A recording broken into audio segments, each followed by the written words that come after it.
wassalatu wassalamu ala rasulillahi sallallahu alayhi wasallam wa ala alihi wa ashabihi dhawi shirafil azim. Rabbi shrah li sadri wa yassir li amri wahlul 'uqdatan min lisani yafqahu qawli wa ba'd.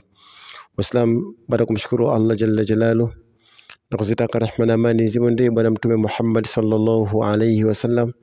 Inshallah leo tutaingia kuelezana sura al-Hujurat, sura ambayo inamzungumzia mtume Muhammad sallallahu alayhi wasallam katika tafsiri na katika sira.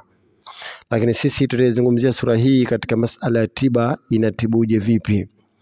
Anasema idha kutibat fi baitin lam yuqarribuhu ash-shaytan.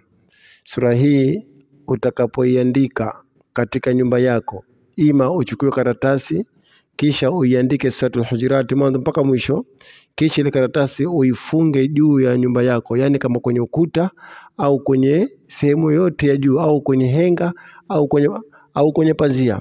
Ukifunga sura ile, ukishaandika kwenye karatasi kwa zafarani, kisha ile karatasi ifunge kama kwenye ukuta au kwenye pazia au kwenye henga katika nyumba yako, basi shetani yoyote hatoingia katika nyumba yako.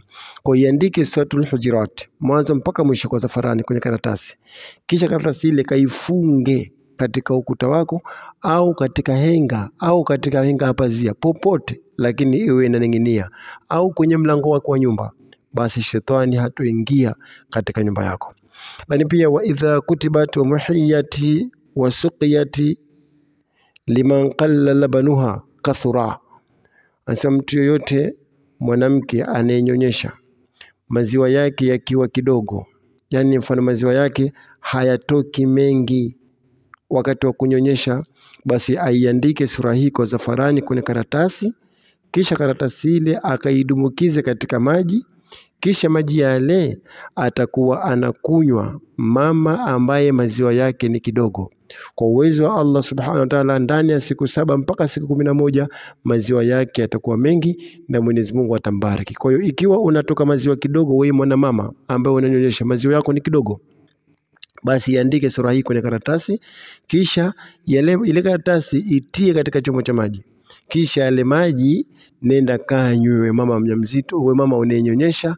Kama maziwa yako ni kidogo, basi kwa uwezo wa Allah maziwa yako yatakuwa mengi. Nenda kafanya hivyo na Mwenyezi Mungu atakubariki inshallah. Na ukihitaji kuungwa katika grupu langu la WhatsApp, basi nitumie SMS kwa namba zangu za WhatsApp 0777 799359. WhatsApp namba ni 0777 799359, ili ni kuunga katika grupu la WhatsApp upate faida kubwa kama hizi kwa uwezo wa Allah subhanahu wa ta'ala. Tukutane katika vipindi vinavyokuja mbele. Wassalamu alaikum wa rahmatullahi